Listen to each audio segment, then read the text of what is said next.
अस्सलाम वालेकुम एवरीवन, कैसे हैं आप सब? उम्मीद करती हूँ आप सब अच्छे होंगे। डक्की भाई जो हैं वो 100 डेज बाद जेल से बाहर आए हैं और उन्होंने अपनी एक वीडियो रिलीज की है जिसमें मुझे लगता है उन्होंने अपना एक्सपीरियंस बताया हुआ कि उनका क्या एक्सपीरियंस रहा। और वो इतने मशहूर यूट्यूबर है, इतने बड़े यूट्यूबर है और उनको जेल में रखना 100 डेज के लिए ये भी बहुत बड़ी बात है। तो चलिए देखते हैं हम कि इन्होंने इस वीडियो में क्या बताया है, फिर करेंगे इसके बारे में। आई स्टार्ट करते हैं।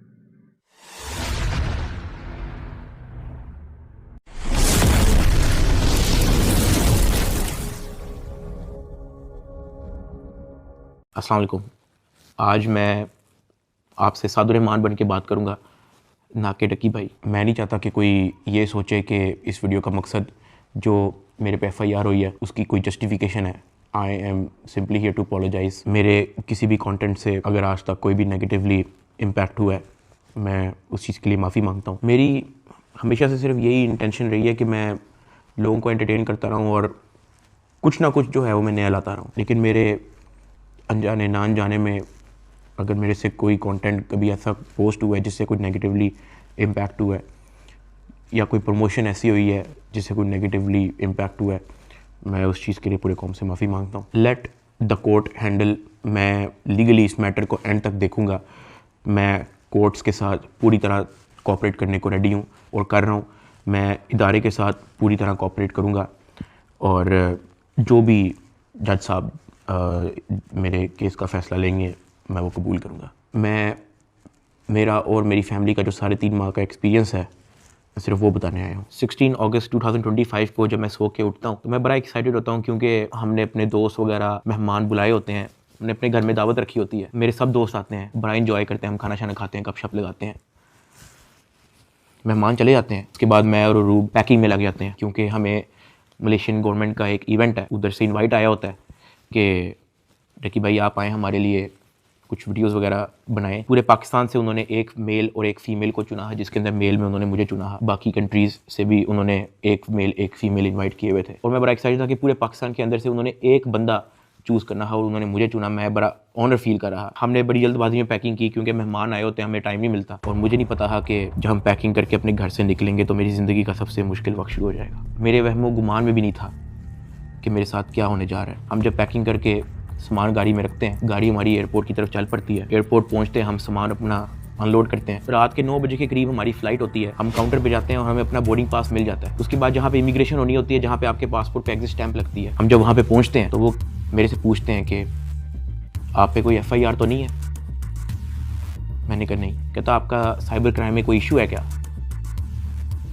मैंने कहा नहीं। कहते आप हमारे साथ आ जाएं। मैं और अरूब एक दूसरे की तरफ देखते हैं कि ये क्या हो गया। हम किसी को ऑन टाइम ज़्यादा इन्फॉर्म ही नहीं कर पाते हैं। मैंने ज़िया को सिर्फ मैसेज कर दिया है कि ये इस तरह से इशू हो गया है तो शायद हम फ्लाई ना कर पाएँ, तो आप प्लीज़ गाड़ी जो है वो एयरपोर्ट ले आओ और हमें यहाँ से पिक कर लो। हमें लगा कि शायद हमें बस सिर्फ फ्लाई नहीं करने देंगे और हम घर जा सकेंगे। 5-10 मिनट के बाद इमिग्रेशन वाले हमसे हमारे मोबाइल ले लेते हैं, कहते हैं कि इसको एयरप्लेन मोड पर लगा दें और अरूब की तरफ वो इशारा करते हैं कि अगर आप जाना चाह रही हैं मलेशिया तो आप जा सकती हैं।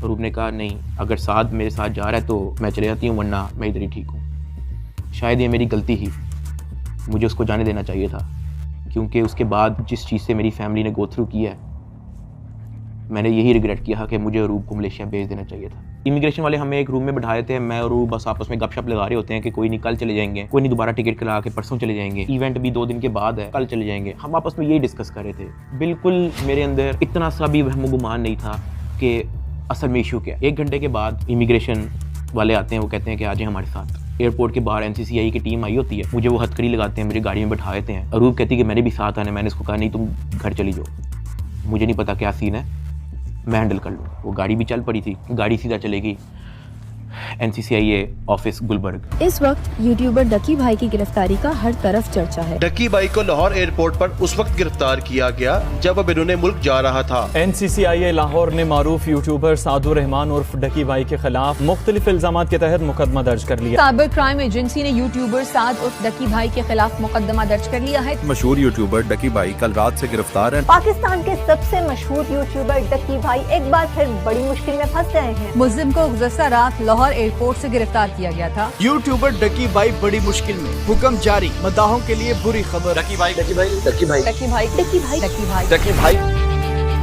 रात के तकरीबन 11 बजे हम NCCI ऑफिस पहुंच जाते हैं। हथकड़ी मुझे लगी हुई थी, मुझे ऊपर एक रूम में लेके गए। जब मैं NCCIA के ऑफिस पहुंचता हूं तो वहां पे 6-7 ऑफिसर्स बैठे होते हैं। मेरी हथकड़ी वो खोल देते हैं, मुझे कुर्सी पे बिठा देते हैं और मेरी इंटेरोगेशन शुरू हो जाती है। वहां पे मेरे से क्वेश्चन करते हैं एप्लीकेशंस के प्रमोशन के बारे में। वहां पे मुझे पहली बार आइडिया होता है कि मेरा इस इशू पे मुझे एयरपोर्ट पे रोका गया। खैर मेरे से वो जो सवाल करते गए मैं उनको बताता गया। मेरे पास 3 मोबाइल थे, मैंने तीनों मोबाइल के पासवर्ड उनको दिए। उन्होंने मेरे से मेरे जीमेल अकाउंट के पासवर्ड पूछे, मैंने वो भी उनको ऑन द स्पॉट दिए। उन्होंने मेरे से मेरे लैपटॉप का पासवर्ड पूछा, मैंने उनको ऑन द स्पॉट दिया। ऐसा भी नहीं कि मैंने उनको कोई बहाना लगाया हो कि मैं पासवर्ड भूल गया हूँ, because I had nothing to hide. मैं इदारे के साथ कॉपरेट करना चाहता हूँ। मैं ये नहीं चाहता कि इदारा ये सोचे कि मैं कुछ छुपा रहा हूँ। मेरा 23 दिन का रिमांड लिया गया। वो सारी इन्वेस्टिगेशन मैंने पहले 23 मिनट के अंदर दे दी थी। कई घंटे गुजर जाते हैं और तमाम ऑफिसर्स मेरी इंक्वायरी लेके चले जाते हैं, सिवाय एक के जो मेरे इन्वेस्टिगेशन ऑफिसर्स थे, असिस्टेंट डायरेक्टर शुएब रियाज साहब। मेरे आईओ के अलावा जब तमाम ऑफिसर्स चले जाते हैं तो एक प्राइवेट बंदा बाहर से अंदर आता है। तो आईओ मुझे कहता है कि तुझे पता है कि तेरे पे FIR होने वाली है। मैंने कहा यार मुझे थोड़ा सा एक्सप्लेन कर दें कि मेरे पे केस क्या है और क्या FIR है और मैंने किया क्या है। तो जो प्राइवेट बंदा था जो बाद में आया था ना, वो कहता कि यार तेरे बहुत बड़े मामला आते हैं, तेरा बहुत बड़ा मैटर है, तेरे पीछे ISI है, तेरे पीछे MI है, तेरे पीछे क्या क्या एजेंसी है। कहता तुझे पता ही नहीं है कि तूने क्या किया। तो वो मेरे पे ये इंप्रेशन डाला कि हर इदारा जो है वो मेरे पीछे पड़ गया। साथ ही कहता कि लेकिन अगर आप हमारे साथ कॉपरेट करेंगे तो हम आपके साथ कॉपरेट करेंगे। मेरा तो काम ही कोई नहीं है। मैं सुबह उठता हूँ, फैमिली को टाइम दिया, बेगम को टाइम दिया, एक आधे दोस्त को टाइम दिया, जाके व्लॉग वगैरह बना लिया, घर आए सो गए, दैट्स इट। इसके अलावा मेरी लाइफ में कुछ है ही। मेरे माइंड में 100 सवाल आना शुरू हो गए, लेकिन मेरे पास जवाब किसी का नहीं था। खैर उन्होंने मेरे पे FIR दे दी, मुझे हवालात में बंद कर दिया। मैंने ज़िंदगी में कभी हवालात नहीं देखी थी। उस रात मैं नहीं सोया, मैं जागता रहा, रोशनी होगी। हवालात में सिर्फ एक ही लड़का था, मैंने उससे भी कोई ज़्यादा बातचीत नहीं की। सुबह 10-11 बजे के करीब एक बंदा आया, उन्होंने मुझे हथकड़ी लगाई और मुझे कोर्ट ले गए कि आपको जज साहब के सामने पेश करना है। मेरी फैमिली में से किसी भी बंदे ने आज तक कोई कोर्ट, कोई कचहरी, कोई पुलिस स्टेशन, कोई हवालात, कोई थाने, उनमें से किसी चीज़ का उनको नहीं था पता। जज साहब ने 2 दिन का रिमांड दे दिया। मुझे तो रिमांड का मतलब ही नहीं था पता। मुझे हथकड़ी लगा के फिर से NCCI ऑफिस ले जाते हैं और मुझे हवालात में बंद कर देते हैं। उससे नेक्स्ट डे की बात है, मेरी इन्वेस्टिगेशन चल रही होती है। Additional director NCCI Sarfaraz Chaudhry साहब वो अचानक कमरे में आते हैं, मेरी तरफ देखते हैं, कहते हैं कि ए मुंडाई। आईओ कहते हैं हाँ जी। कहते हैं इसको लेके आओ मेरे पास। आईओ हथकड़ी पकड़ता है, मेरे हाथ पे लगाता है और कहता चल। मुझे जब हथकड़ी लगा के एडिशनल डायरेक्टर रूम में लेके जाते हैं तो वहाँ पे 5 ऑफिसर्स बैठे होते हैं। एडिशनल डायरेक्टर सरफराज चौधरी साहब मेरे से पूछते हैं कि तुम कौन से एप्लीकेशन के कंट्री हेड हो। मैंने कहा कि सर मैं किसी एप्लीकेशन का कोई कंट्री हेड नहीं हूँ। वो अपनी कुर्सी से अचानक उठता है, कहता तेरी माँ किधर से आता है पैसा तेरे पास। मैंने कहा सर मैं यूट्यूबर हूँ, मेरे 8 मिलियन सब्सक्राइबर हैं, उधर एडसेंस अभी मैं बात कर ही रहा होता हूँ। कहता है कि तुम मेरे वतन अजीज के बच्चों को खराब कर रहे हो, क्या करता है तुम्हारा बाप। मैंने कहा जी यूनिवर्सिटी के अंदर प्रोफेसर हैं। तो कहता तुम इतने क्यों हो।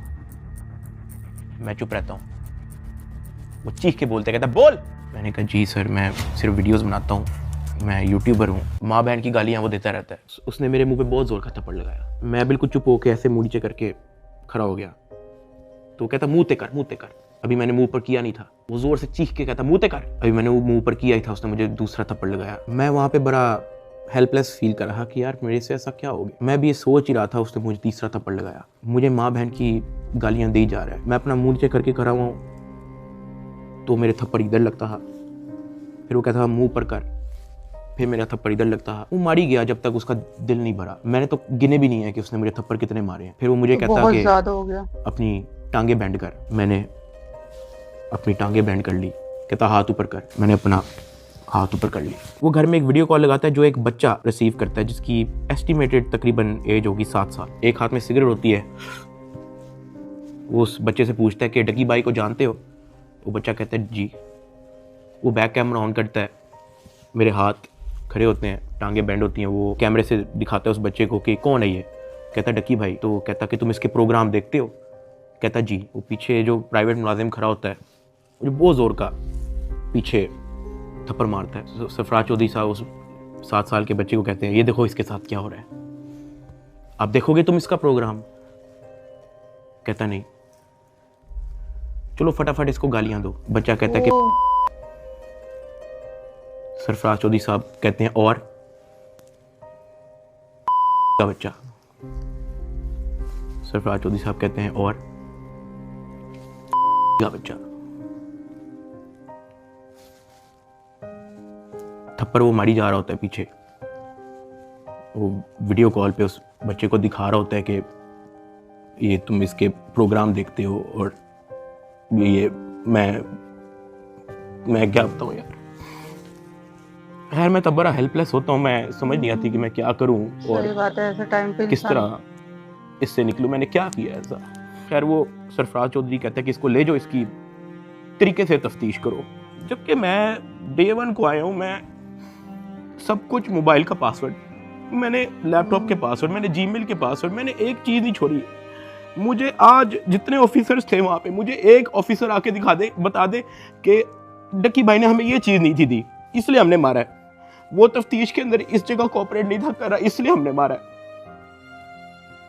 मुझे एक बंदा आके दिखा दे यार। मेरा 23 दिन का रिमांड लिया मैंने, पहले 23 मिनट के अंदर उनको सब कुछ दिया। जब इतना कोऑपरेट करने के बावजूद मुझे ऊपर ले गए। मेरे से एक बंदा मिलने आया हुआ था, जावा फूड्स, मेरा एक जानने वाला है जिसने हमारे घर में, जब हमारे घर में दावत थी तो उसकी केटरिंग की थी। अब क्योंकि मुझे फ्रेश मार के ऊपर लेके गए थे, मेरी आंखों में आंसू थे, तो वो जब मिलने आया हुआ था वो अचानक अपनी सीट से खड़ा हुआ और उसने मेरी तरफ देखा कि क्या हुआ है। मैंने कहा कि यार मैं इनके साथ पूरी तरह कोऑपरेट कर रहा हूँ, वो फिर भी मुझे मारी जा रहे हैं, मुझे माँ बहन की गालियाँ दे रहे हैं। तो अगर आपकी यहाँ पे किसी ऑफिसर से बातचीत है, आप उनसे काइंडली रिक्वेस्ट करें कि यार मुझे मारे कम, या मुझे तब मारे जब मैं आपको कुछ छुपा रहा हूँ या आपको कुछ गलत बता रहा हूँ, तब मार लें, लेकिन मुझे मारे कम।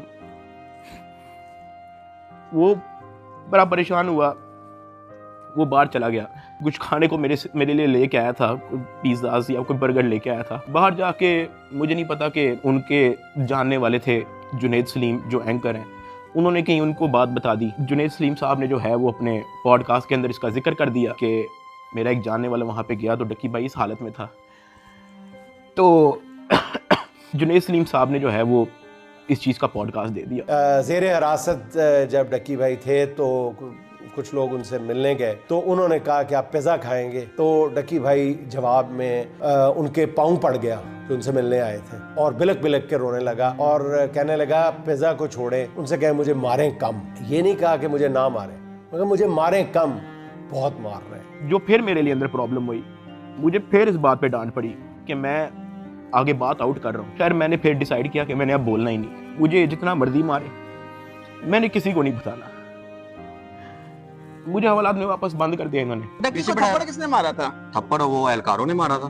थप्पड़ तो एडिशनल डायरेक्टर ने भी मारा था, मैं आपको बताता हूँ जी। डक्की भी आगे बताएगा कि मुझे चपेड़े किसने मारी थी, और वो बेचारा एक बात कहता था कि यार मुझे मारो ना, मैं कॉपरेट तो कर रहा हूँ, मुझे मारो ना। जब इसको पेश करने लगे थे डक्की को, तो भाई वो आपको बताया था कि मैं इसको थप्पड़ मार के लाया हूँ। हाँ, तो वो थप्पड़ मार के लाए, वो मारते थे इसको। अब मैं आपको बताना चलूँ कि इस पूरी इन्वेस्टिगेशन के दौरान ये जो असिस्टेंट डायरेक्टर शुएब रियाज जो मेरा इन्वेस्टिगेशन ऑफिसर था, उनका जो फ्रंटमैन था, उसको सिर्फ इस काम के लिए रखा हुआ था कि वो मेरे से पैसों की डिमांड करे। उसने तब मेरे से पूछा कि यार तू बेवकूफ़ है। मैंने कहा क्या हुआ है? कहता यार तेरे पीछे आने वाला कोई नहीं। मैंने कहा यार मेरी फैमिली कभी इन चक्करों में पड़ी नहीं है। तो कहता नहीं तू बेवकूफ़ है, तुझे समझ नहीं आ रही कि मैं क्या कह रहा हूँ, तुझे अपना मसला नहीं हल करना। मैंने कहा नहीं मुझे नहीं समझ आ रही आप क्या कह रहे हैं। कहता कि तेरा कोई दोस्त पीछे आने वाला, कोई तेरा भाई, कोई तेरा आउट ऑफ कंट्री कोई दोस्त रहता हो, कोई तेरे पीछे आने वाला नहीं। मैंने कहा कि मेरी तो बातचीत ही नहीं है किसी से, तो मैं किसको क्या कहूँ। तो कहता कि ये जो तेरा आईओ है ना, सारी गेम इसके हाथ में, इसने जो लिखना है तेरे साथ वही है, तो तू अगर इसके साथ ताउन करेगा तो तेरा मसला हल हो जाएगा। मैंने कहा मैं समझा नहीं आपकी बात। कहता कि भाई लगता है तुझे सारा पैसा कब्र में लेके जाना है, पैसे आप फिर कमा लोगे, आप अपना मसला हल करो। मैंने कहा मैं इन चक्करों में कभी भी नहीं पड़ा, मुझे नहीं पता कि क्या पैसे कितने लगते हैं, क्या होता है, मुझे नहीं पता, आप मुझे बताओ आप कहना क्या चाह रहे हो। कहता कि तेरा जो मसला है ना वो 7-8 के अंदर हल हो जाएगा। पहले मुझे लगा कि कोई 7-8 लाख की बात कर रहा है कि कोई 7-8 लाख के अंदर मेरा मसला हल हो जाएगा। मैंने कहा 7-8 लाख? कहता नहीं तू लाखों में ही रही। मैंने कहा 7-8 करोड़? कहता तो और। मैंने कहा इतने तो मेरे पास है ही नहीं, मेरे रिसेंटली कुछ बहुत ज़्यादा खर्चे हुए हैं, मैंने आगे भी बहुत सारी मेरी स्पेंडिंग है, मेरे 100 और काम है, मेरे पास नहीं है। कहता बस फिर तो इधर ही पड़ा रहा है। मुझे वहाँ से आइडिया हो गया कि इस बंदे का काम सिर्फ और सिर्फ मेरे से पैसे मांगना है। जब मैं NCCI की कस्टडी में था, आप लोगों ने शायद 3,26,000 USDT की बात एडिशनल डायरेक्टर के पॉडकास्ट में सुनी होगी। 3,20,25,000 USDT वो इसके डिजिटल वॉलेट में से हमने अनर्थ करके कोर्ट ऑफ लॉ में सबमिट कर दिए।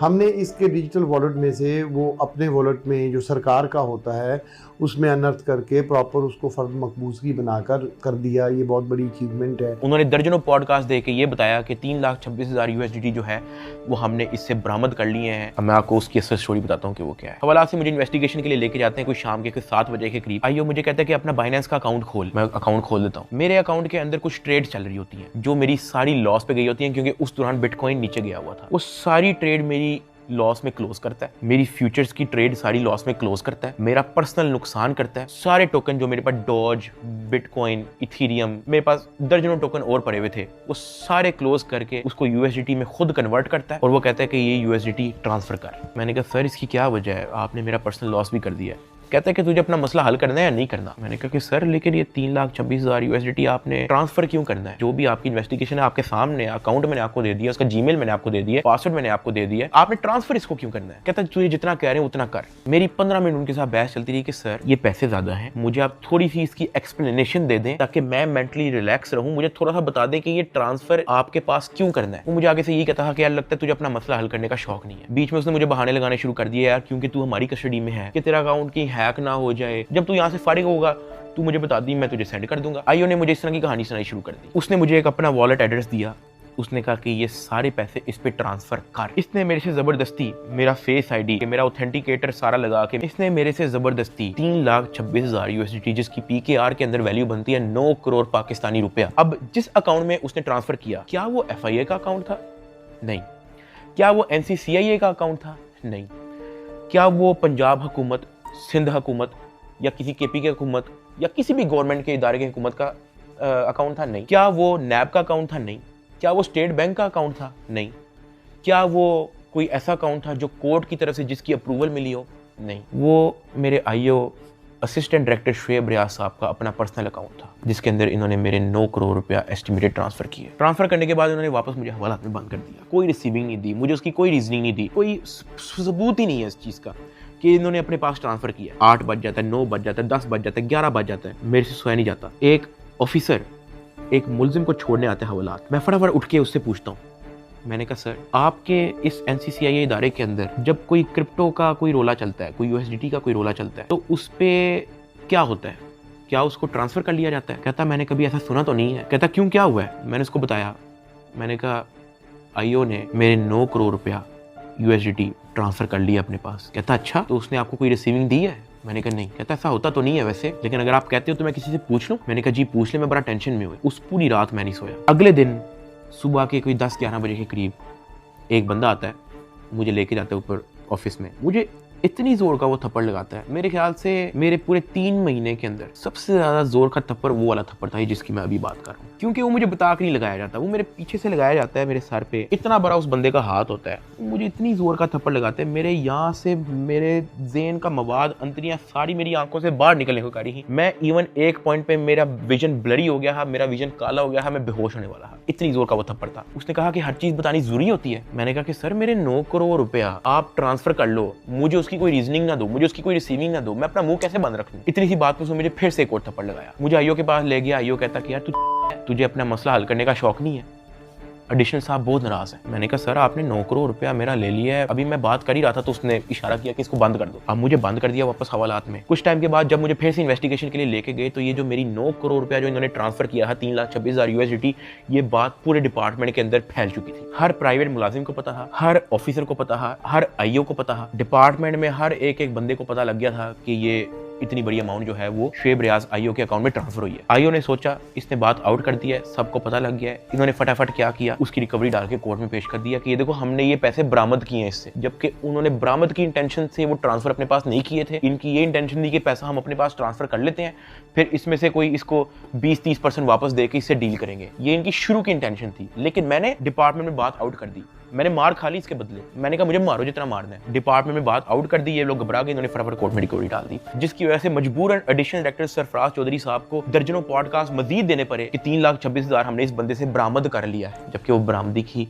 नीयत से ट्रांसफर नहीं किया गया। हाँ वो तो मैंने डिपार्टमेंट में बात आउट कर दी ही, तो फिर आपको स्टोरी बनानी पड़ी इसकी। 3,20,25,000 USDT कोर्ट ऑफ लॉ में सबमिट कर दिए। जब मुझे इन्वेस्टिगेशन के लिए फिर से लेके गए तो वहां पे एक और बंदा आया था अपने काम से, मैं आप लोगों को उसका नाम तो नहीं बता सकता, लेकिन हम लोग उसका नाम रख लेते हैं बिग ब्रदर। ये बिग ब्रदर जो है, आपने वीडियो के एंड तक याद रखना है। वो अपने किसी काम से आया था, उसने मुझे देखा, उसने मेरे से पूछा कि यार डक्की तेरे पे केस क्या है। मैंने कहा एप्लीकेशन प्रमोशन का केस है। तो कहता कि तेरा मैटर कहाँ तक पहुँचा है। मैंने कहा कि मैं तो पूरी तरह ताउन कर रहा हूँ, मैं तो सब कुछ इनको दे चुका हूँ, मुझे नहीं पता कि इनको अब मेरे से और क्या चाहिए, लेकिन मैं तो पूरी तरह इनके साथ कोऑपरेट कर रहा हूँ। तो कहता अच्छा। उसने उसे सर हिलाया और कहता कि क्या ये लोग तेरे से कोई पैसे भी मांग रहे हैं। अब क्योंकि मैं उस बंदे को पहली बार मिला हूँ, मैं नहीं जानता कि वो कौन है, मैंने उसको कहा कि नहीं, मेरे से कोई पैसे नहीं मांग रहा। उसने ऐसे सर हिलाया, कहता अच्छा चल ठीक है, अच्छा लगा तेरे से मिलके। वो अपने कामों में लग गया। खैर मेरी इन्वेस्टिगेशन के बाद उन्होंने फिर से मुझे जेल में हवालात में बंद कर दिया। इन्होंने अपनी पूरी कोशिश की कि हम इससे पैसे लें, हम इससे पैसे का पूछें। जब इनको आइडिया हुआ कि मैं इनको किसी भी तरह से एंटरटेन नहीं कर रहा, इन्होंने बहाने से मेरी फैमिली को बुला लिया। अरूब और मेरी अम्मा, उनको ये कह के बुलाया गया कि मेरी उनके साथ मुलाकात। मुझे जब हवालात से ऊपर लेके गए तो अरूब बैठी हुई थी और उसकी इंटेरोगेशन हो रही थी। उसका मोबाइल जो है वो इन्वेस्टिगेशन ऑफिसर के हाथ में था। तो मैंने इन्वेस्टिगेशन ऑफिसर शुएब रियाज साहब से पूछा कि ये आपने इनका मोबाइल क्यों लिया है। तो कहता कि इन पे भी FIR होगी। तो अरूब घबरा गई। उसने कहा मेरे पे FIR क्यों होगी। उसने कहा कि आपने तो हमें साथ से मिलने के लिए बुलाया है, मुझे और मामा को के साथ से मुलाकात हो जाएगी। तो वो कहता कि नहीं, FIR हो ना हो, ये जो आपके शोहर की FIR है इसी में बड़ी जगह है, हम आपको इसी में नामजद करेंगे। अरूब घबरा गई। मैंने अरूब की तरफ देखा, मैंने अरूब की तरफ इशारा किया कि मैंने कहा बस बिल्कुल चुप होके बैठ जाओ, बस ये वक्त गुजारो, बस इस वक्त हम कुछ नहीं कर सकते। खैर वो अरूब से कुछ क्वेश्चन उन्होंने पूछने शुरू कर दिए। मैंने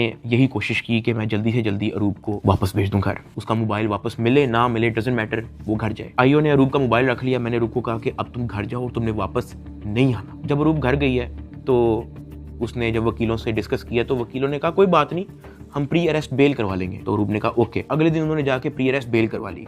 जब उन्होंने प्री अरेस्ट बेल करवाई तो प्री अरेस्ट बेल की खबर पहुंच गई इदारे में, NCCI ऑफिस में, आईओ के पास और सरफराज चौधरी एडिशनल डायरेक्टर के पास। इन्होंने फिर से मुझे कहा कि अपनी फैमिली को मीटिंग के लिए बुलाएं। मैंने घर वालों को कॉल की क्योंकि उसकी प्री अरेस्ट बेल हो चुकी थी। मैंने कहा चलो अब इसको खतरा नहीं है और इसका मोबाइल भी उनके पास है, तो I think it's not a big deal, मैं बुला लेता हूँ। ऑफिसर्स ने जो है मेरे घर कॉल करवाई। मैंने कहा कि अम्मा वो बड़े अफसरान, एडिशनल डायरेक्टर और इन्वेस्टिगेशन ऑफिसर्स बुला रहे हैं, तो बाकी घबराएं ना, कोई इस तरह कोई नेगेटिव मीटिंग या इस तरह का कुछ नहीं है, तो आ जाएं। मेरी माँ और अरूब प्री अरेस्ट बेल करवाने के बाद एडिशनल डायरेक्टर रूम में आ गए। सरफराज चौधरी साहब कहते जतोई साहिबा आप अपने आप को क्या समझती हैं, आपने प्री अरेस्ट बेल करवा ली है। तो अरूब ने कहा जी।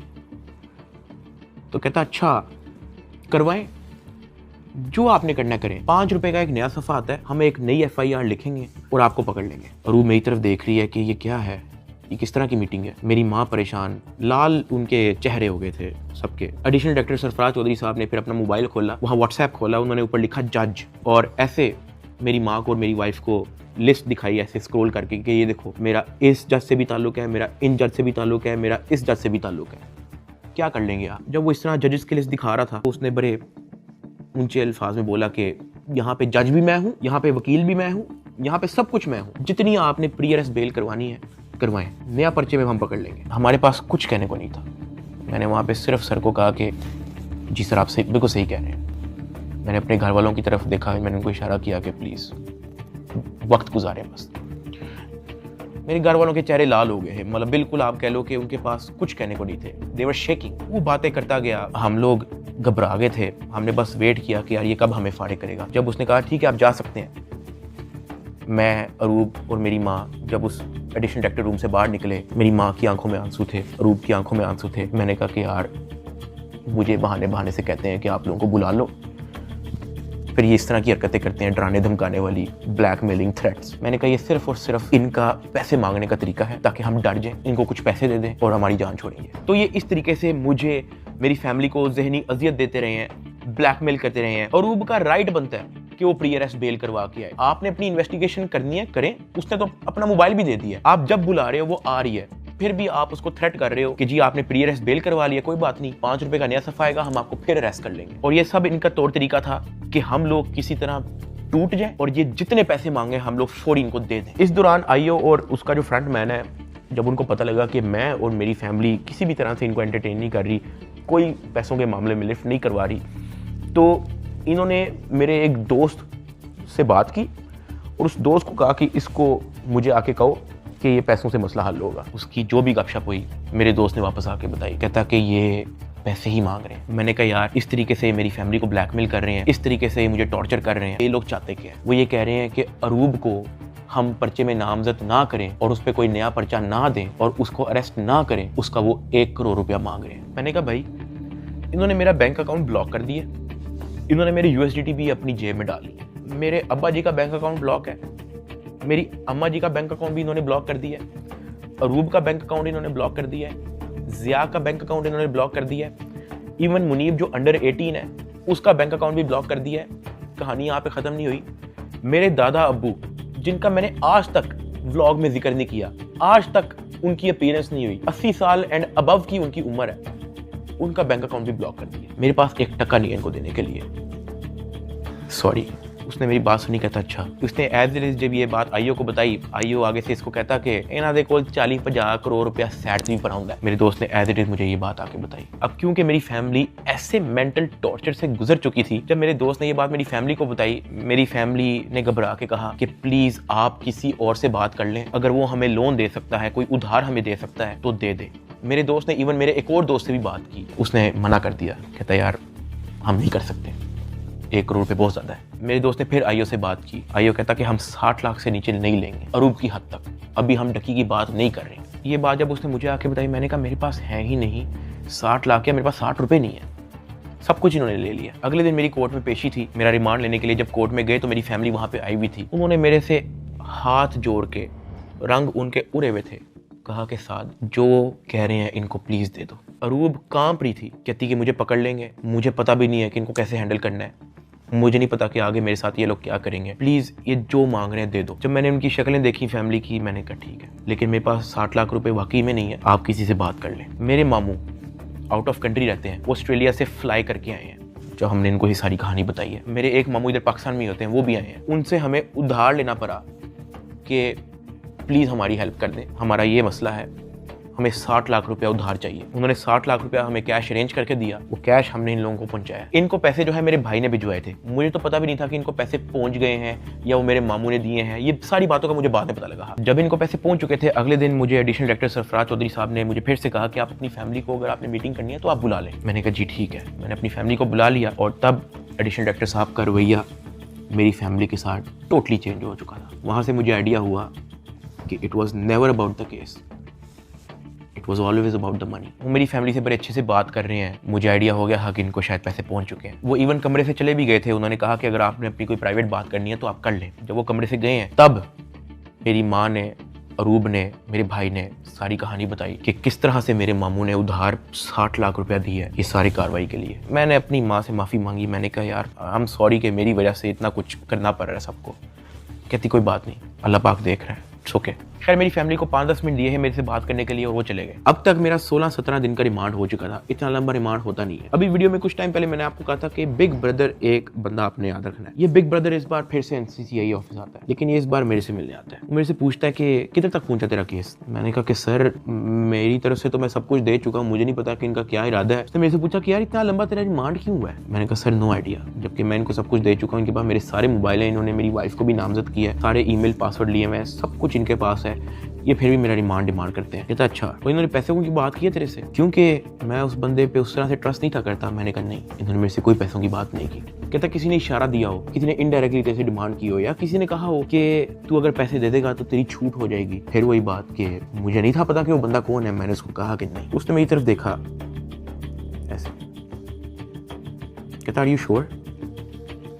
मैंने कहा जी। इवन उसने मुझे एक पॉइंट पे बड़े गुस्से से देखा, कहता कि देख ले अगर कुछ ऐसा है तो तू मुझे बता सकता है। फिर वही बात आ गई क्योंकि मैं उसको जानता नहीं था। मैंने कहा नहीं ऐसा कुछ भी नहीं है सर। कहता ठीक है, वो चला गया। मेरा 23 दिन टोटल रिमांड हो चुका था। जो मैं आप लोगों को ये भी बताता चलूँ कि NCCI की हिस्ट्री में इतना लंबा रिमांड नहीं हुआ। इवन एक पॉइंट पे मैं इतना तंग आ गया था इनसे कि मैंने खुद ही जज साहब के सामने कहा कि सर मैं चाहता हूं कि ये लोग अपनी तसल्ली पूरी कर लें, इन्होंने जो मेरी इन्वेस्टिगेशन करनी है करें, अगर ये रिमांड मांग रहे हैं इनको रिमांड दे दें। मैं इतना तंग आ गया था, मैंने जज साहब के सामने खुद ही बोल दिया कि यार रिमांड ले लें मेरा। 23 दिन रिमांड के बाद भी इन्होंने 30 लाख रुपया मेरी फैमिली से मुझे जुडिशियल करने का लिया। मतलब एनसीसीए ऑफिसर्स ने मुझे जेल भेजने के भी मेरी फैमिली से पैसे लिए। खैर मैंने अपने दोस्त को कहा कि यार ये आईओ से पूछो कि अब क्या इसने मेरे साथ करना है। कहता कि मैंने बात की है, वो ये नहीं कह रहा कि अब आपकी बेल करवानी है, वो ये कह रहा है कि हमने 4 पर्चे मजीद रेडी किए हुए, वो 4 पर्चे हम डकी भाई पे ना दें, उसका 1.5 करोड़ रुपया वो मांग रहे हैं, जिसमें से एक पर्चा इन्होंने कोई लड़की रिलेटेड रखा हुआ है। और जब मैंने ये सुना मैं बर्बाद, मैं टूट चुका था। मैंने अपने दोस्त को कहा तू इनको ब्लॉक कर दे बस, और तू जा, इनको को 4 पर्चे देने, 400 दें, मैंने अब 1 टका नहीं देना इनको। इस तरह तो इनको आदत लग जाएगी। फिर ये कहेंगे कि जी अब हम डकी भाई को फायर ना मारने का 5 करोड़ रुपया लेंगे, घर की बत्ती बंद कर देंगे, घर में अगर आप चाहते हो कि बत्ती आए उसका 50 लाख रुपया निकालो, पानी बंद कर देंगे, फिर कहेंगे घर में पानी आए उसका 40 लाख रुपया निकालो। ये तो इन हरकतों पे आ जाएंगे फिर। हाँ, अगर आप मेरी एक आधा फैमिली का अकाउंट छोड़ देते तो मैं आपको पैसे कहीं से तो दे, एटलीस्ट हमारी फैमिली जो है मकरूज तो ना होती। इतना मोटा मेरा चलान पेश किया, मुझे एक ऑफिसर उस चलान के अंदर एक सफ़े की एक लाइन का एक लफ्ज दिखा दे कि मेरे उसमें बाप का क्या रोल है, क्योंकि आप लोगों ने उनका अकाउंट बंद किया ना, उनका क्या रोल है मुझे उस सफ़े के अंदर दिखाएं। उस चलान के अंदर मेरी माँ का क्या रोल है वो मुझे दिखाएं। उस चलान के अंदर मेरे दादा अब्बू का क्या रोल है, मेरे किसी और फैमिली मेंबर का क्या रोल है मुझे दिखाएं। आपने उनको मकरूज कर दिया, कर्जे ले लेके अब उनको एनसीसीआई के ऑफिसर के पेट भरने हैं, उनको डिप्रेशन में डाल दिया, ये कह के कि पता नहीं उनके पीछे ISI-MI लगी है। मेरे फादर एक हार्ट पेशेंट है, उनके हार्ट की सर्जरी होनी थी। मैंने अपनी माँ को, अरूब को, ज़िया को सख्ती से मना किया हुआ था कि आपने एक तो ये अब्बा जी का ख्याल रखना है, दूसरा इनको कोर्ट में नहीं आने देना, ये मेरे पास एक बार भी जेल में ना आए, क्योंकि मुझे पता है उनकी हार्ट की क्या कंडीशन है। वो बेहोश हो जाते हैं, परेशान हो जाते हैं। हम उनकी सर्जरी के हमारे पास पैसे नहीं थे, वो जो पैसे हमने उनकी जो सर्जरी के लिए देने थे वो उन्होंने ब्लॉक कर दिया। अब कर्जा लेके हम एनसीसीए के ऑफिसर्स का पेट भर रहे हैं। ये मेरी फैमिली को उस स्टेज पे लेके आए हैं जहाँ पे मैं स्पीचलेस हो गया कि यार मैं क्या करूं। मतलब अब्बा जी के इलाज के पैसे भी उन्होंने ब्लॉक कर दिए हैं। और ये बात मैंने उनको उधर दफ्तर में ऑफिस में कही थी, सरफराज चौधरी को मैंने खुद उसके मुंह पे कही थी। मैंने कहा मेरा अब्बा हार्ट पेशेंट है, उनकी सर्जरी के पैसे आपने मेरे फैमिली का अकाउंट ब्लॉक कर दिया है। ये इस स्टेज पे मेरी फैमिली को ले आए थे, मुझे 23 दिन बंद रख के चुपेरे मार के मुझे कोर्ट पे लेके जाते थे कि मैं किसी मीडिया के किसी माइक में बोल ना दूं। जिस्मानी रिमांड पे FIA के पास जाना है या उसके बाद जेल जाना है, तो क्या तो बोलने कोई मसला नहीं है। आज डकी भाई आप यूट्यूबर्स को क्या पैगाम देना चाहेंगे? कुछ बात नहीं करेंगे? ताहम आज जो है वो बात तो नहीं करने दे रहे, लेकिन डकी भाई को जो है वो सुबह सवेरे जो है आज अदालत में पेश किया गया है। बिल्कुल जी बात तो नहीं कर सकते डकी भाई। इससे पहले भी हमने जब इनसे गुफ्तगू करने की कोशिश की है तो NCCI एहलकारों की जानिब से जो वो मना कर दिया गया है कि वो किसी भी किस्म से जो है वो गुफ्तगू नहीं करेंगे। डकी भाई कुछ कहना चाहेंगे आप? डकी भाई आप कुछ कहना चाहेंगे? भाई कुछ तो बोलिए, इन्होंने तो मना नहीं किया आपको, आप लॉयर्स ने मना किया कि भाई सारी तो आपने तहकीकात के बारे में आपने ताउन किया, उसके बावजूद क्यों ही कहा जा रहा है? मेरी गिरफ्तारी के 23वें दिन जब मुझे जज साहब के सामने पेश किया तो फाइनली मैं जुडिशियल हो गया। जुडिशियल का मतलब यह है कि अब मैं जेल चला जाऊंगा। जज साहब ने ऑर्डर लिख के दिया कि हमने बंदा जुडिशियल कर दिया है। अब जुडिशियल करके कोर्ट से बंदा डायरेक्ट जेल नहीं जाता, कोर्ट से एक बार NCCI ऑफिस वापस आता है, वहाँ पे उसके कुछ पेपर्स रेडी होते हैं, उसके बाद उसको जेल भिजवाया जाता है। तो जब मैं कोर्ट से NCCI ऑफिस वापस आया, वही बिग ब्रदर उधर मौजूद था। उसने मेरी तरफ देख के कहा डकी तेरे से पैसे किसने लिए? मेरा दिल इधर मुंह में आ गया। मैंने कहा यार ये मेरे साथ क्या हो रहा है। अब क्योंकि उसने मेरे से डायरेक्ट पूछा कि तेरे से पैसे किसने लिए हैं, उसने मेरे से ये भी नहीं पूछा क्या तेरे से कोई पैसे ले रहा है, उसने मेरे से कहा कि तेरे से पैसे किसने लिए। मैंने कहा कि जी ये शुएब रियाज और उसकी टीम ने, इन्होंने जो है वो पैसे ऊपर हायर अफसरान को भी पहुंचाने हैं। कहता अच्छा कोई डिटेल है तेरे पास? मैंने कहा कि सर मैं तो इनके साथ हवालात में था जेल में, सेल में, तो मेरी सिर्फ फैमिली को पता है कि एग्जैक्टली क्या हुआ। फैमिली 5-10 मिनट के लिए मेरे से मिली थी, लेकिन उन्होंने मुझे बहुत छोटा छोटा मोटा मोटा बताया, ज़्यादा डिटेल का मुझे नहीं पता। तो फिर उसने पूछा कि कितने पैसे लिए हैं? मैंने कहा जी 60 लाख रुपए लिए। वो भी मेरी वाइफ को नामजद करने का कह रहे थे कि जो मेरी बीवी को अरेस्ट कर लेंगे, अगर आप चाहते हैं कि हम आपकी वाइफ को अरेस्ट ना करें तो ये 60 लाख रुपया पहुँचाएँ। तो वो हमें 60 लाख रुपया उसका हमने दिया। उसने कहा ठीक है तू जेल जा, लेकिन उससे पहले कहीं से कॉल करवा और अपनी फैमिली को कह कि तेरा एक दोस्त मिलने आ रहा है, उससे मिलने। मैंने कहा ठीक है। मैंने कहीं से मोबाइल अरेंज किया, मैंने फटाफट मामा को कॉल की, मुझे सिर्फ मामा का नंबर याद था। मैंने उनको कहा कि मेरा एक दोस्त आएगा, उससे मिलने। बिग ब्रदर वहाँ से चला गया। 5-10 मिनट के बाद मुझे भी पुलिस के डाले में बिठाया और मुझे जेल ले गए। डक्की भाई को जो है तकरीबन 22 रोज़ा जिस्मानी रिमांड के बाद जब अदालत में पेश किया गया तो अदालत ने गुज़श्ता रोज़ जो है डक्की भाई को जुडिशल रिमांड पर जो है वो जेल भेज दिया। देख सकते हैं कि डक्की भाई को जो है वो जेल मुंतकिल किया जा रहा है। 9 सितंबर 2025 को मुझे जेल भेज दिया जाता है। मैंने अपनी ज़िंदगी में वहम गुमान में भी नहीं सोचा होना कि मेरी ज़िंदगी में ये दिन भी आएगा। जब मैं जेल जाता हूँ सबसे पहले तो मेरी चेकिंग होती है, बालों के अंदर, अंडर आर्म्स, आपकी नाक के अंदर भी देखते हैं, वो आपके कान के अंदर, आपके मुंह के अंदर, आपके लिप्स ऊपर करके आपकी ज़ुबान निकाल के। चेकिंग होने के बाद मुझे लेके जाया जाता है मेरे सेल की तरफ, जिसको जेल की ज़ुबान में चक्की कहते हैं। जेल के सेल का साइज़ आप ऐसा समझो कि कुछ 6 से 7 टाइलें हैं ना, उतना साइज़ होगा उसका, या फिर एक किंग साइज मैट्रेस अगर एक अंदर पड़ा हो तो वहाँ पे और मजीद जगह नहीं है। ये जेल के सेल का साइज होता है। कॉर्नर पे जो है वॉशरूम लगा होता है जो कवर्ड नहीं होता, उसके आगे एक छोटी सी दीवार लगी होती है, यानी कि अगर आप खड़े हुए हो तो बाहर से देखने वाला बंदा आपको नंगा देखेगा, लेकिन अगर आप वॉशरूम करने के लिए बैठे हो तो आपके चेस्ट से ऊपर जो है आप विजिबल होगे, नीचे आप कवर्ड होगे। इस हद तक बस दीवार होती है वहाँ पे। उसी के ऊपर जो है वो एक टूटी लगी होती है पानी की। मैं जब अपने सेल में आता हूँ तो शाम हो जाती है, मुझे सेल में लाते ही लॉक कर दिया जाता है, क्योंकि मेरा नया एक्सपीरियंस होता है, मुझे नहीं समझ आ रही होती है कि मैं कहाँ पे आ गया हूँ। मैं इधर उधर देखता हूँ, परेशान हो जाता हूँ कि ये क्या हो रहा है मेरी ज़िंदगी में। बहुत ऊंचा पंखा लगा होता है जहाँ से मुझे आइडिया होता है कि कोई चाह के भी खुदकुशी नहीं कर सकता। अंधेरा हो जाता है, मुझे कुछ समझ नहीं आ रही होती कि मैंने क्या करना है। खैर मैं दीवार के साथ लग के बैठ जाता हूँ बिल्कुल ऐसे ही, और सोचता रहता हूँ कि ये मेरी ज़िंदगी कहाँ से कहाँ आ गई है। मैं अपने सेल से बाहर देखता हूँ तो 1.5 लीटर की बोतल पड़ी होती है, उसके ऊपर कैप भी लगा होता है। मेरा हाथ तो वहाँ तक नहीं पहुँचता, लेकिन कोई 15-20 मिनट के अंदर एक इंचार्ज जो है वो वहाँ से गुजर रहा होता है। मैं उसको आवाज़ देता हूँ कि सर, वो मेरी बात सुनते हैं, हाँ जी। मैं उनको कहता हूँ कि सर वो सामने 1.5 लीटर की बोतल पड़ी है, वो काइंडली मुझे पकड़ा दें। मुझे बोतल पकड़ा देता है। वॉशरूम से मैं वो 1.5 लीटर की बोतल के अंदर पानी भरता हूँ, उसका कैप बंद करता हूँ। सितंबर का टाइम होता है, शदीद गर्मी होती है, इतनी गर्मी कि आप कूलर के बगैर नहीं रह सकते। मैं अपनी कमीज़ उतारता हूँ, बॉटल को अपनी शर्ट के अंदर डाल के ऐसे उसको मैं लपेटता हूँ, अपने सर के नीचे रख के मैं लेट जाता हूँ। 2 दिन मेरे ऐसे ही गुजरे। जेल के एक्सपीरियंस में मैं ज़्यादा डिटेल में बात नहीं करूँगा इस वीडियो में, मैं वो फिर कभी आप लोगों को एक्सपीरियंस बताऊँगा। 3 दिन मैं उस सेल में रहा, मुझे किसी ने नहीं बुलाया, किसी ने कोई आवाज़ नहीं दी। तीसरे दिन एक ऑफिसर आता है और उसके हाथ में एक चिट होती है। वो चिट की तरफ देखता है, वो कहता है सादुर रहमान की रही। मैं अपना हाथ कर करता हूँ कि जी सर। मैं कहता आजा तेरी मुलाकात आई है। वो फीलिंग ही बड़ी अजीब सी थी कि आपको किसी ने पूछा है, आपसे बात की है किसी ने, और इससे पहले मुझे पता ही नहीं था कि मुलाकात क्या होती है। खैर उसने मुझे मेरे सेल से निकाला, मुझे एक जगह पे ले गया, और 3 दिन बाद मैंने किसी अपने को देखा। मेरी माँ, अरूब और ज़िया वहाँ पे खड़े हुए थे, लेकिन मैं उनको मिल नहीं सकता था, उनको गले नहीं लग सकता था, मैं उनको सलाम नहीं कर सकता था, क्योंकि हमारे दरमियान में शीशा लगा हुआ था। उनकी तरफ एक लैंडलाइन पड़ा हुआ था, एक लैंडलाइन मेरी तरफ पड़ा हुआ था, और उस लैंडलाइन में ही आप बात कर सकते हो। मैंने ज़िंदगी में इतना बेबस फील नहीं किया। एक लैंडलाइन उनकी तरफ पड़ा होता है, एक लैंडलाइन मेरी तरफ पड़ा होता है। एक तरफ से अरूब फ़ोन उठाती है, दूसरी तरफ से मैं फ़ोन उठाता हूँ, और वो कहती है क्या हाल है। मैंने कहा मैं ठीक हूँ। उसके आगे वो कुछ नहीं बोलती। 2 मिनट मैं भी चुप रहता हूँ, 2 मिनट वो भी चुप रहती है। अचानक कहती है कि साद ये क्या हो गया ये सब। मैंने कहा रूप मुझे नहीं पता, मुझे नहीं पता, मेरे पास किसी चीज़ का जवाब नहीं है। ऐसे ही हमारी बात हो रही थी, अचानक ज़िया अरूब को कहता कि मैंने बात करनी है साद से। मैंने कहा हाँ करवाओ। ज़िया अरूब से फ़ोन ले लेता है। वो कहता है कि यार साद आपका एक दोस्त आया था। मैंने कहा हाँ। कहता है यार वो तो सारी डिटेल हमसे मांग रहा था और उसको सब कुछ पता है, तो आप उस पर ट्रस्ट करते हो।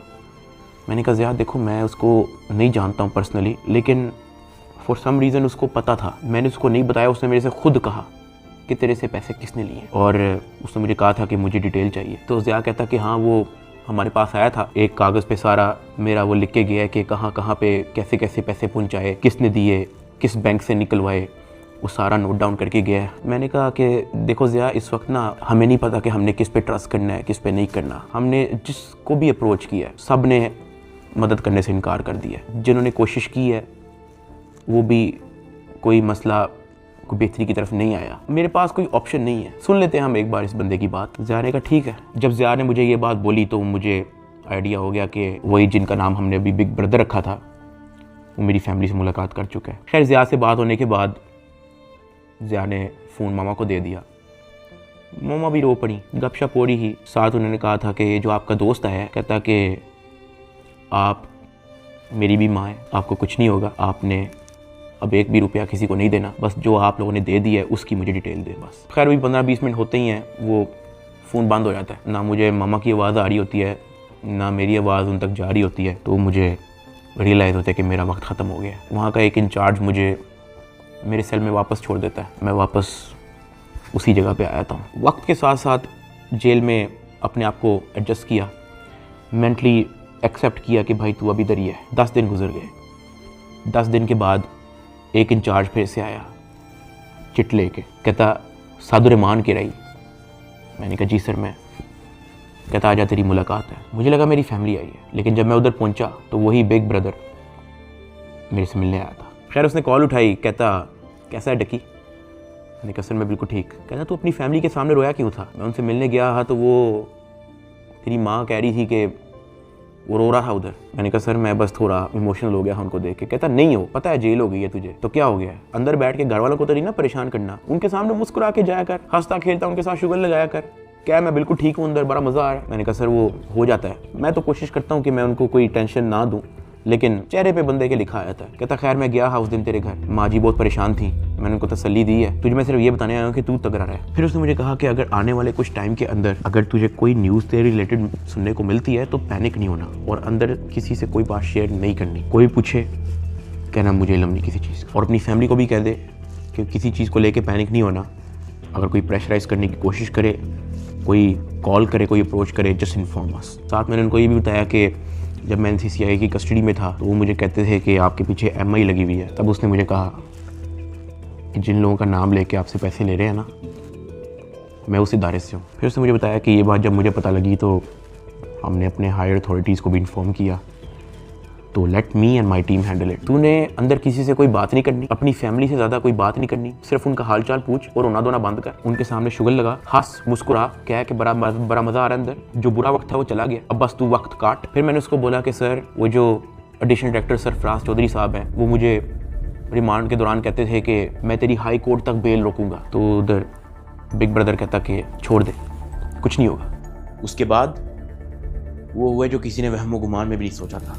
ये मुकदमा दर्ज करवाने वाला कोई और नहीं बल्कि डिप्टी डायरेक्टर सरफराज चौधरी है, जिसने डकी को गिरफ्तार किया और उसको दुनिया का सबसे बड़ा मुजरम बनाकर पेश किया। इस डायरेक्टर को आज सस्पेंड कर दिया गया है। Additional director national cyber crime investigation agency Lahore हैं सरफराज चौधरी साहब, उन्हें जनाब सस्पेंड कर दिया गया है। भरपूर तैयारी है NCCI की डकी की बेल कैंसिल करवाने। डकी भाई के खिलाफ कार्रवाई करने वाले NCCI के अहलकार ऑफिसर सरफराज चौधरी साहब को मुअत्तल कर दिया गया है। उसके बाद वो चीज़ें हुई हैं, वो चीज़ें हुई हैं जो मैंने अपने वहमो गुमान में भी नहीं सोचा था। मैं जब 23 दिन रिमांड में था, मैं इतना मायूस हो गया था, मैं अल्लाह पाक से भीख मांगता था कि या अल्लाह मुझे रास्ता दिखा, या अल्लाह मुझे इस झंझट से निकाल दे, या अल्लाह सब कुछ तेरे सामने है, मैं किसी जोगा नहीं, मेरी फैमिली किसी जोगे नहीं, हम फंस चुके हैं, हम गीदरों में फंसे हुए हैं, या अल्लाह मुझे यहाँ से निकाल दे। मैं हाथ जोड़ के भीख मांगता था। मैं हवालात में एक गंदे से कमरे में बैठ के मैं भीख मांगता था कि या अल्लाह तू सब देख रहा है, तेरे सामने हो रहा है सब कुछ, मेरे लिए कोई तो दरवाजा खोल, मुझे कोई रास्ता दिखा, मैं कहाँ जाऊँ। NCCI अफसरान की गिरफ्तारी पर मुकदमा यूट्यूबर डक्की भाई की अहलिया अरूब जतोई की मुद्दत में दर्ज किया गया। डक्की भाई की फैमिली से रिश्वत लेने का ये मामला, NCCI के अफसरान का जिस्मानी रिमांड मंजूर। अरूब जतोई ने दरखास्त दी है national cyber crime investigation agency के 8 अफसरों और 1 फ्रंटमैन पर। ये हो क्या रहा है? बैटिंग एप्स को रोकने वाले ही बैटिंग ऐप के जरिए पैसे मंगवा रहे हैं। मुकदमा डक्की भाई की अहलिया अरूब जतोई की मुद्दत में दर्ज किया गया। 12 लोग हिरासत में हैं FIA के। अफसर शुएब रियाद और सरफराज चौधरी, उन्होंने रिलीफ के नाम पर अरूब जतोई से रिश्वत मांगी। पर 90 लाख रुपए की रकम बतौर रिश्वत वसूल की गई। वो लोग जिनके कंधों पे निजाम की हिफाजत की जिम्मेदारी रखी गई थी, वही खुद इस निजाम में नकब लगाने लगे। जो तफ्तीशी थे आज वो मुलजिम के रूप में अपने ही इदारे के सामने जवाब दे। 7 अफसरान ने ओहदों से इस्तीफा दे दिया। 90 लाख रुपए रिश्वत लेने के केस में NCCI के एडिशनल डायरेक्टर समेत 6 अफसरान का जिस्मानी रिमांड मंजूर कर लिया गया है। अरूब जतोई इस बात पर डट गई हैं कि NCCI अफसरान जिन्होंने उनसे रिश्वत ली है इनको नहीं छोड़ेंगी। जिन ऑफिसर्स ने मेरी फैमिली को मेंटल ट्रॉमा से गुजारा, जिन ऑफिसर ने मेरी फैमिली को मेंटली टॉर्चर किया, जिन ऑफिसर ने मुझे बेवजह मारा। मैं उनसे भीख मांगता गया कि यार मुझे ना मारे, मुझे फिर भी मारते गए। जिन ऑफिसर्स ने बच्चे को वीडियो कॉल करके मुझे उससे माँ बहन की गालियां दिलवाई, अगले दिन सबकी खबर आ गई कि वो सब गिरफ्तार हो गए। और ये जो 100 दिन की कैद थी, जब मुझे किसी किस्म की कोई उम्मीद नहीं थी नजर आती, मैं कभी कभी अल्लाह पाक से कहता था कि अल्लाह तू मेरी क्यों नहीं सुन रहा।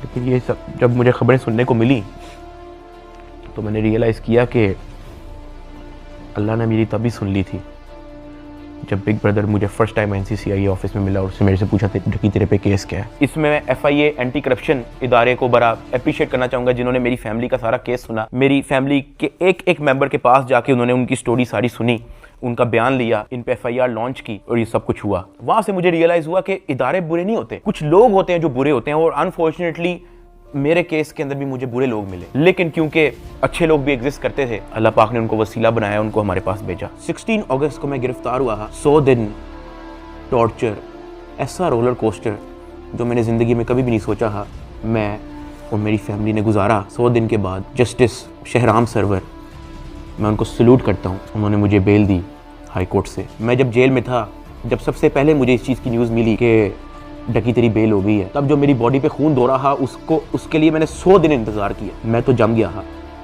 मैं ख़त्म हो गया था, मैं बर्बाद हो गया था। सही बताऊँ तो मैं हार मान ली थी, मैं टूट चुका था। मुझे नहीं पता था कि मैं क्या करूँगा। ये 100 दिनों में क्या क्या हुआ, ये वीडियो तो शायद 40-50 मिनट की होगी। अगर मैं आपको बताना शुरू करूँ तो ये वीडियो 4-5 घंटे की होनी चाहिए। बहुत सारी चीज़ें मेरी मजबूरी है, मैं नहीं बता सकता। इवन ये जो भाई थे जिनका नाम हमने बिग ब्रदर रखा था, उनसे मैंने रिक्वेस्ट की, मैंने कहा सर मुझे लोगों को बताने दें कि आपने हमारी फैमिली के लिए क्या क्या किया। कहता Ducky we work in the shadows, हमें आपकी अप्रिसिएशन नहीं चाहिए, ये हमारी ड्यूटी थी। आपकी माँ हमारी माँ है, आपकी फैमिली हमारी फैमिली है। ना हम चाहते हैं कि आप हमारा नाम लें, ना हम चाहते हैं कि आप हमें मेंशन करें। उसने कहा क्योंकि हमारे इदारे का नाम लेके आपको और आपकी फैमिली से फाइनेंशियल बेनिफिट्स ले रहे हैं तो we have to step in. इदारे की ट्रेनिंग ही ऐसी है कि अगर हमारे इदारे का कोई नाम लेके अपने लिए कोई बेनिफिट लेगा तो उसकी कोई टॉलरेंस नहीं है। ये हमारी ड्यूटी है, we are here to serve this country. अगर आप गलत होते या आपकी फैमिली गलत होती तो हम आपका साथ ना देते, लेकिन हमने देखा कि हमारी माँ मुश्किल में है, हमारी बेटी मुश्किल में है, हमारा भाई मुश्किल में है, तो हमें आपकी अप्रिसिएशन ही चाहिए।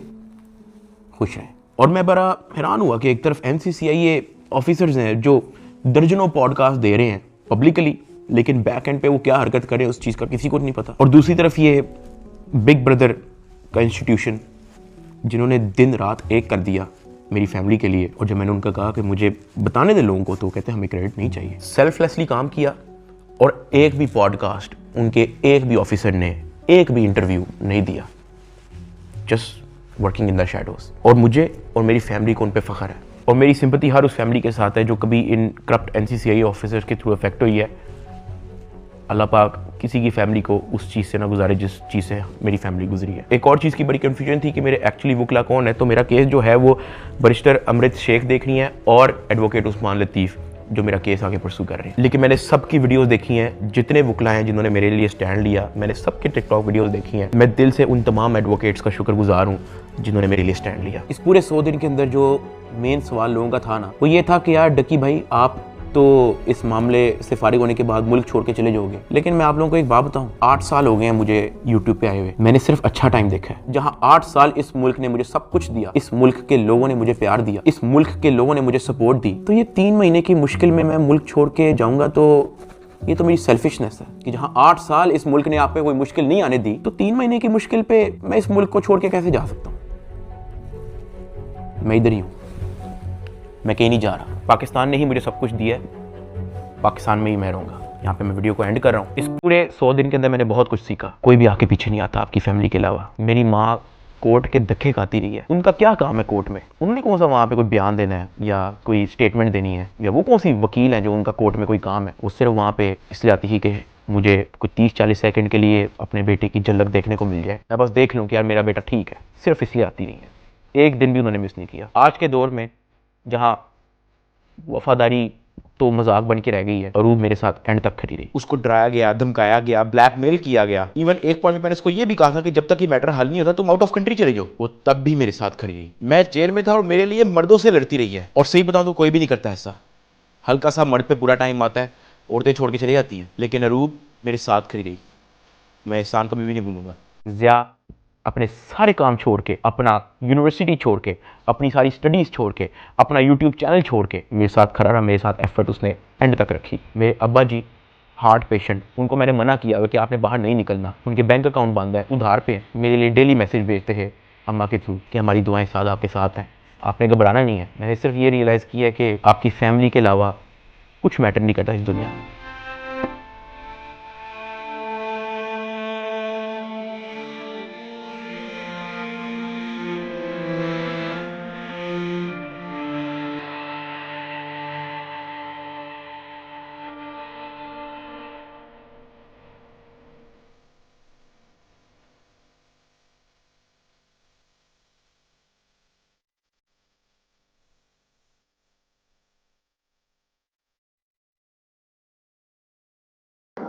तो ये थी वो डक्की भाई की स्टोरी, जो कि वो 100 डेज जेल में रह के आए हैं, और इतना दुख हुआ मुझे सुन के कि जिस तरीके से उनके साथ वहां सलूक किया गया, मतलब कोई इतना मतलब बड़ा वो भी हो मुजरिम तो उसके साथ भी इतना नहीं करते होंगे जितना उनके साथ किया गया, कि उनको मारा गया, गाली गलौज। और फिर सबसे ज्यादा बुरा तो ये लगा कि बच्चे को वीडियो कॉलिंग पे दिखा के और फिर उसके सामने भी मारा गया और बच्चे से गाली दिलवाई गई। तो ये एक कहते हैं ना जुल्म की हद एक पार हो जाती है कि जैसा सलूक उस ऑफिसर ने उनके साथ किया। और फिर उनको मुझे सबसे ज्यादा खुशी हुई कि उन ऑफिसर को जब जेल हो गई, तो वो मुझे बहुत ज्यादा खुशी हुई। ऐसे करप्ट लोगों के साथ तो यही होना चाहिए। और जो उन्होंने बिग ब्रदर के बारे में बताया, कुछ ऑफिसर ऐसे भी होते हैं, इतने अच्छे भी होते हैं, जो इतने सीक्रेट तरीके से अपना काम करते हैं और कोई शोहरत नहीं, कुछ नहीं। और देखिए कितना अच्छे से उन्होंने काम किया और इतना उनका साथ दिया, तो ये अच्छी बात है। और इनकी मेन देखा जाए तो डकी भाई की फैमिली ने उनका इतना साथ दिया, उनका सपोर्ट बने रहे। और ये अच्छी बात है कि वो डकी भाई जो है वो टूटे नहीं है ना, वो डरे नहीं, वो उनके आगे झुके नहीं। चाह रहे थे वो उनसे खूब पैसा लेना, लेकिन वो थोड़ा मजबूत बने रहे, तो ये चीज बिल्कुल सही रहेगी। तो गाइज ये था मेरा रिएक्शन। आई होप आपको वीडियो पसंद आया। वीडियो पसंद आया तो लाइक करना, शेयर करना, कमेंट करके बताना। चलिए मिलते हैं नेक्स्ट वीडियो में। अल्लाह हाफिज़।